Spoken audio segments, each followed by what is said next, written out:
আমি তো ডক্টর ইউনূসকে শুধু এতটুকু বলছি গাজাকে রক্ষা করার জন্য পৃথিবীর কারো দরকার নাই, শুধু ভিসার ব্যবস্থা করে দেন। হাজার হাজার লক্ষ লক্ষ বীর মুজাহিদ গাজায় জীবন দিতে বাংলাদেশ থেকে প্রস্তুত আছে, ঠিক না বেঠে? হাজার হাজার যুবক প্রস্তুত আছে।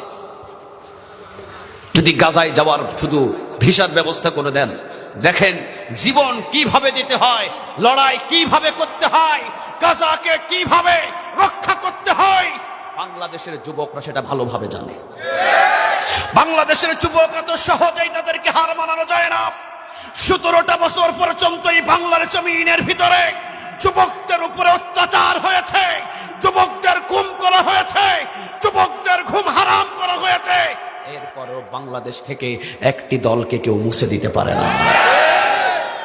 বাংলাদেশের যুবকেরা জানে, বাংলাদেশের বীর মুজাহিদেরা জানে যে 17 বছর নয়, 17,000 বছর যদি কোনো জালিম ক্ষমতায় বসে থাকে আর আমাদেরকে যদি হত্যা করে, হামলা দেয়, মামলা দেয়, জেল দেয়, জুলুম দেয়, এরপরও কোরআন বুকে নিয়ে ময়দানে 17,000 বছর লড়ে যাবে।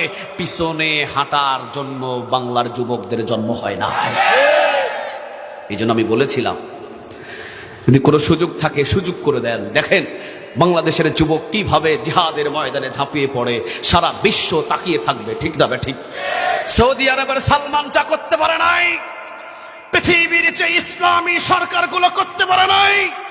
বাংলাদেশ থেকে ভিসার ব্যবস্থা করে দেন, বাংলাদেশের বীর মুজাহিদরা সেটা করে দেখবে, সেটা করে দেখিয়ে দিবে ইনশাআল্লাহ। কারণ আমরা একজনকে জীবনের চাইতে ভালোবাসি। আওয়াজ দিয়ে বলেন তিনি কে? আরো জোরে আওয়াজ দিয়ে বলেন তিনি কে? আবুল আহাবের রক্ত বাংলার বীর মুজাহিদের শরীরে নাই। আবুল আহাবের রক্ত বীর মুজাহিদ যুবকদের শরীরে নাই।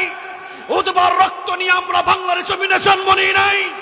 আমাদের শরীরে আবু বকর, ওমর, ওসমান, আলীর রক্ত প্রবাহিত মা। ময়দান কিভাবে দখল করতে হয়, ময়দানে কিভাবে টিকে থাকতে হয়, আমরা বাংলার জনগণ ভালোভাবেই জানি, ঠিক না ঠিক? এই জন্য আমি মাঝে মাঝে বলেছিলাম, নাম ধরে আজকে বলে দিচ্ছি, বাংলার এই জমিনে আজকে এই চট্টগ্রাম সদাহা বিছিন্নপাড়া আলম সওদাগরের উদ্যোগে তাফসীরুল কোরআন মাহফিলে নাম ধরে একটা দলের নাম বলে দিচ্ছি। আমি এই চট্টগ্রামের ভিতরে 4 বছর মাহফিল করতে পারি নাই, 4 বছর মাহফিল করতে পারি নাই। আজকে আমি একটা কথা বলে দিলাম, বাংলার জমিনে এমন একটা দল আছে তাদেরকে জেল দিয়ে, জুলুম করে, অত্যাচার করে, ফাঁসি দিয়ে থামানো যায় না। সেই দলটাই হলো জামাত ইসলাম, ঠিক না ঠিক?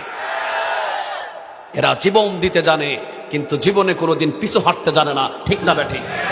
17 বছর পর্যন্ত সবচেয়ে বেশি যে দলের উপরে নির্যাতন হয়েছে সেটা হলো জামাত ইসলাম।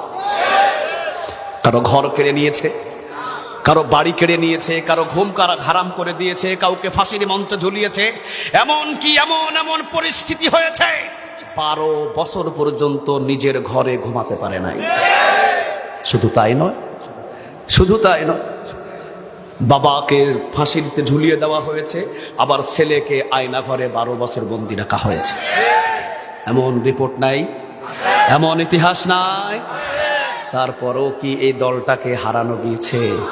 কোরআনের একটি হক দল বাংলার জমিনে টিকে থাকবে ইনশাআল্লাহ। আর একটু জোরে বলেন ইনশাআল্লাহ। এই জন্য বিশ্বনবী নিজেই বলেছেন বাইতুল মুকাদ্দাস রক্ষা হবে, বাইতুল মুকাদ্দাস মুসলমানদের দখলেই চলে আসবে। যেমন তেমন কোন কর্মী, যেমন তেমন বাপের সন্তান, যেমন তেমন আল্লাহওয়ালা বাইতুল মুকাদ্দাস দখল করবে না। তারাই দখল করবে যারা আল্লাহর জন্য জীবন দিতে 24 ঘন্টায় প্রস্তুত থাকে, ঠিক না ঠিক? তাদের হাতে বাইতুল মুকাদ্দাসটা দখল হবে। এই কথাটা আমার নয়, 1400 বছর আগে বলেছেন মুহাম্মদ সাল্লাল্লাহু। আমাদের বিশ্বাস, যদি ফিলিস্তিনে, যদি গাজায় যাওয়ার মতো বাংলাদেশ থেকে কোনো সুযোগ থাকতো, আল্লাহর কসম সবচাইতে বেশি বাংলাদেশের যুবকদের বেশি পাওয়া যেত।